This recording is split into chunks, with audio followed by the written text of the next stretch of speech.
Bonjour à toutes et à tous, alors bienvenue pour cette vidéo de rappel pour préparer la séance d'exercice sur les cycles à vapeur.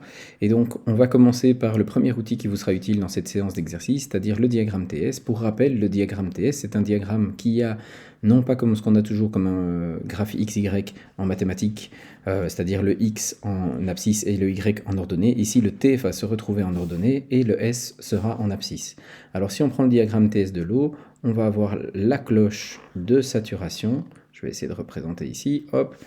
Oui, donc ici, donc vous voyez, elle a une forme un peu différente. Mais donc ici, ce qu'on va voir, c'est bien sûr sur la gauche de la cloche, on va avoir donc la cloche sur et à l'intérieur de la cloche, on aura les états saturés. À gauche de la cloche, l'état de liquide saturé. À droite de la cloche, l'état de vapeur saturée sèche. Et au milieu, les états de vapeur saturée humide. Ici, à gauche de la cloche, on aura les liquides sous-refroidis et à droite de la cloche, on aura les vapeurs surchauffées.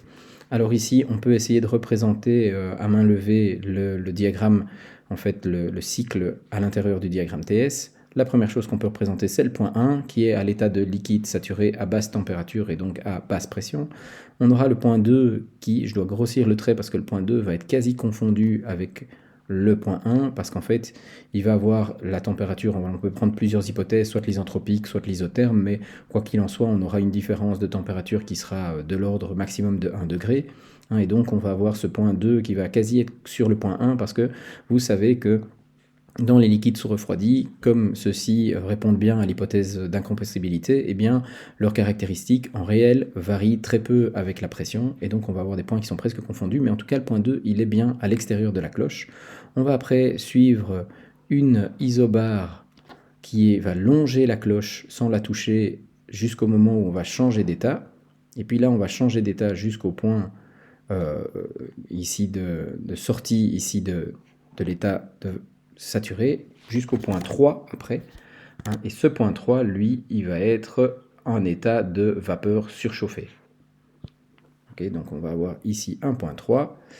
Le point 4S va être une droite verticale qui descend du point 3 et va se retrouver soit à l'état de vapeur saturée humide, soit il pourrait se retrouver à l'état de vapeur surchauffée. Pourquoi? Parce qu'en fait, ici, en tout cas, le point 4S, il va se retrouver sur la même isobare que le point 1. Et ici, après l'isobare, elle va encore continuer de manière droite, et puis elle terminera comme ceci ici. Et donc ici, votre point 4 réel, lui, il peut tomber soit à l'intérieur, soit hors de la cloche, et c'est quelque chose qu'il faudra déterminer lors de la résolution d'exercice. Le point 4 ou 4S peuvent être sous la cloche, tout en respectant bien à chaque fois un X, un 4, donc pour vraiment le point réel, qui doit être plus grand, pour rappel, que 0,88 pour ne pas endommager les pales de votre turbine. Ça, c'est la représentation dans le diagramme TS. Alors, quand vous vous trouvez face à un exercice de cycle à vapeur, eh bien, vous pouvez donc tracer juste à main levée ce diagramme pour vous aider à vous situer, et puis commencer à calculer les états normalement, typiquement en commençant par l'état 1, qui a un état de liquide saturé, pour rappel. Donc ça, c'est un état de liquide saturé, c'est X qui est égal à 0. Et je vais aller trouver cet état dans les tables de l'état des états saturés. Et là, je vais trouver toutes les caractéristiques du point 1. Le point 2, c'est là non plus un état de liquide saturé, mais un état de liquide sous-refroidi. Et donc là, je vais avoir un X qui n'est pas défini. Et donc je vais écrire X égale indéterminé pour que je me rende bien compte de ça. Et je vais aller trouver ça dans la table des états non saturés. Alors qu'est-ce que je connais? Je peux faire par exemple l'hypothèse d'isotherme, c'est-à-dire que T2 égale T1. Et la seule chose que je vais modifier, c'est ici, dans ma pompe, mon P2 qui sera beaucoup plus grand que P1. Et je vais donc aller lire, par exemple, à P2 et à T2 qui vaut T1, les valeurs pour mon état 2. L'état 3, lui, qu'est-ce que je sais? C'est un état de vapeur surchauffée.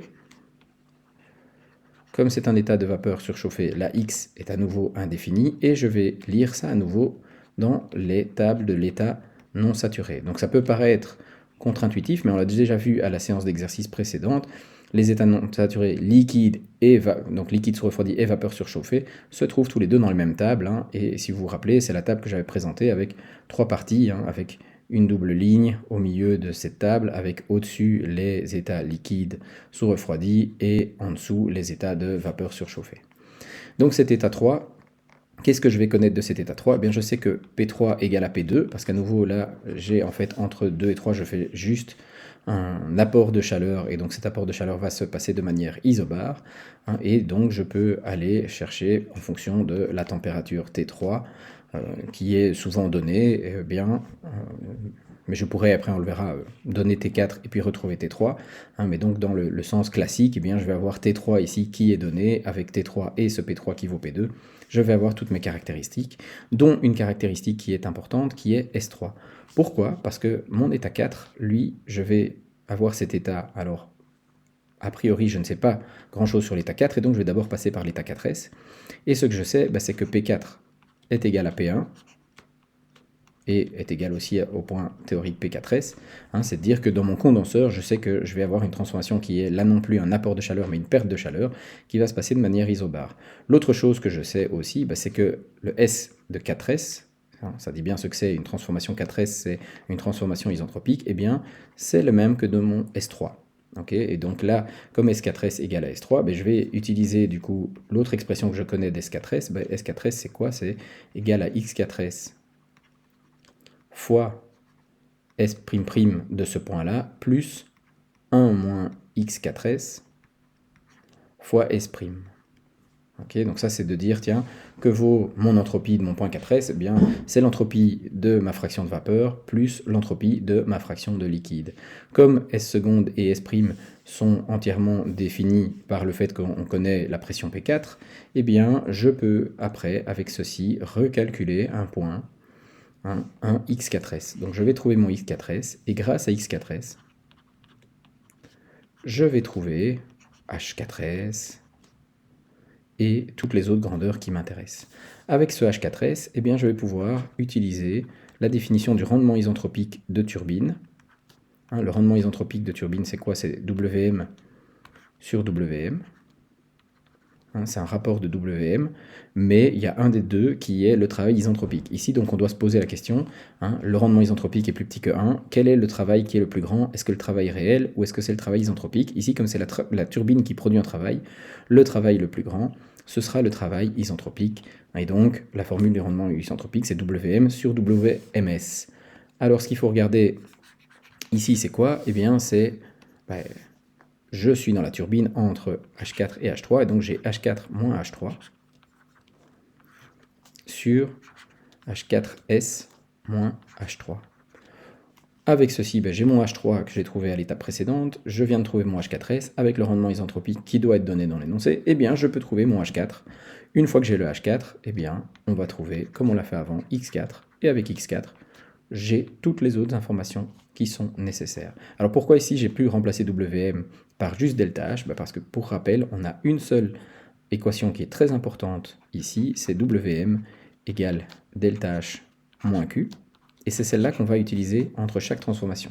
Quand ce sont des transformations dans lesquelles il y a un travail moteur, eh bien typiquement dans la turbine, on va dire qu'il n'y a pas de flux de chaleur, et donc Wm devient ΔH. Et par contre, quand on a quelque chose où on a à ce moment-là un échange de chaleur comme dans le condenseur ou dans la chaudière, eh bien on va avoir à ce moment-là pas de travail moteur dans ces échangeurs, et donc ΔH va être égal à Q. Et donc en fait ici, on calculera soit Wm égale ΔH, soit Q égale ΔH. Donc une fois qu'on a nos niveaux d'enthalpie, on peut déterminer l'intégralité du cycle. Voilà, j'espère que cela vous aidera pour vous lancer dans les exercices à résoudre. N'hésitez pas à poser vos questions lors de la séance d'exercice.